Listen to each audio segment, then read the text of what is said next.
Bonjour, chers amis de mon cœur. Nous sommes de retour avec une autre lecture du livre des esprits, un livre écrit par Allan Kardec et les esprits.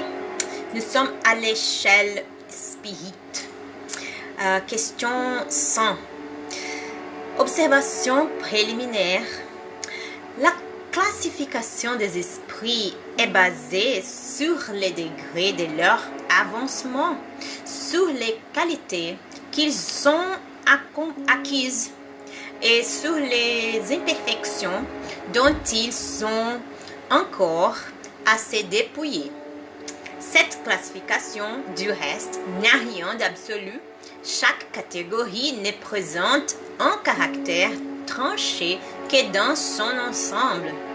Mais d'un degré à l'autre, la transition est insensible et sur les limites, la nuance s'efface comme dans les règnes de la nature, comme dans les couleurs de l'arc-en-ciel, ou bien encore comme dans les différentes périodes de la vie de l'homme. On peut donc former un plus ou moins grand nombre de classes selon les points de vue sous lesquels on considère la chose. Il en est ici comme dans tous les systèmes de classification scientifique. Ces systèmes peuvent être plus ou moins complets, plus ou moins rationnels, plus ou moins commodes pour l'intelligence. Mais, quel qu'il soit, ils ne changent rien au fond de la science. Les esprits interrogés sur ces points ont donc pu varier dans les nombres de catégories, sans que cela tire à conséquence. On s'est armé de cette contradiction apparente sans réfléchir qu'ils n'attachent aucune importance à ce qui est purement des conventions. Pour eux, la pensée est tout. Ils nous abandonnent la forme, les choix de termes, les classifications, en un mot, les systèmes. Ajoutons encore cette considération que l'on ne doit jamais perdre de vue. C'est que parmi les esprits, aussi bien que parmi les hommes, il en est de forts ignorants et qu'on ne saurait trop se mettre en garde contre la tendance à croire que tous doivent tout savoir parce qu'ils sont esprits. Toute classification exige de la méthode, de l'analyse et la connaissance approfondie du sujet.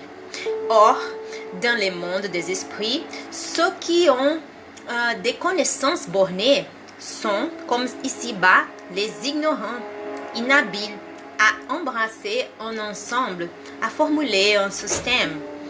Ils ne connaissent ou ne comprennent qu'imparfaitement toute classification quelconque.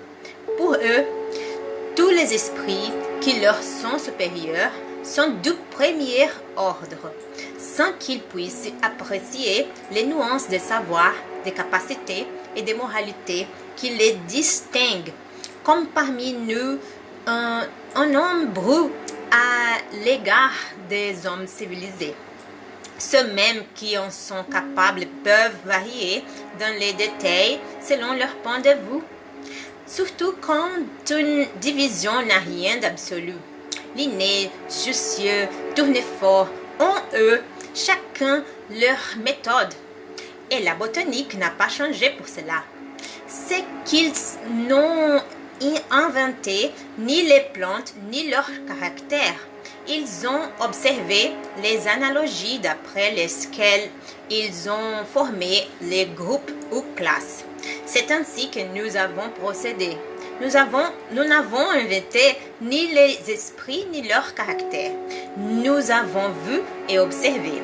Nous les avons jugés à leurs paroles et à leurs actes, puis classés par similitude et nous basons sur les données qu'ils nous ont fournies. Les esprits admettent généralement 3 catégories principales ou 3 grandes divisions. Dans la dernière, celle qui est au bas de l'échelle sont les esprits imparfaits, caractérisés par la prédominance de la matière sous l'esprit et la propension au mal. Ceux de la seconde sont caractérisés par la prédominance de l'esprit sur la matière et par les désirs du bien. Ce sont les bons esprits. La première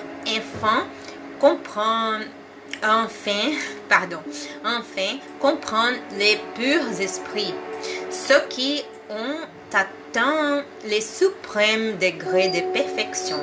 Cette division nous semble parfaitement rationnelle et présentait des caractères bien tranchés. Il ne nous restait plus qu'à faire ressortir par un nombre suffisant de subdivisions les nuances principales de l'ensemble. C'est ce que nous avons fait avec le concours des esprits dont les instructions bienveillantes ne nous ont jamais fait défaut. À l'aide de ce tableau, il sera facile de déterminer les rangs et les degrés de supériorité ou d'infériorité des esprits avec lesquels nous pouvons entrer en rapport et par conséquent les degrés de confiance et d'estime qu'ils méritent. C'est en quelque sorte la clé de la science spirite, car il peut seul rendre compte des anomalies que présentent les communications en nous éclairant sur les inégalités intellectuelles et morales des esprits. Nous ferons observer, toutefois, que les esprits n'appartiennent pas toujours exclusivement à telle ou telle classe.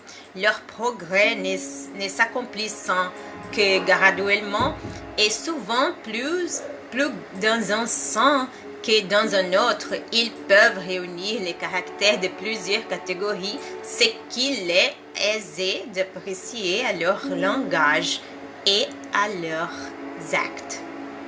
Eh bien, nous avons terminé notre lecture pour aujourd'hui. J'espère que vous l'avez apprécié autant que moi. Que Dieu vous bénisse tous. Bisous. Salut.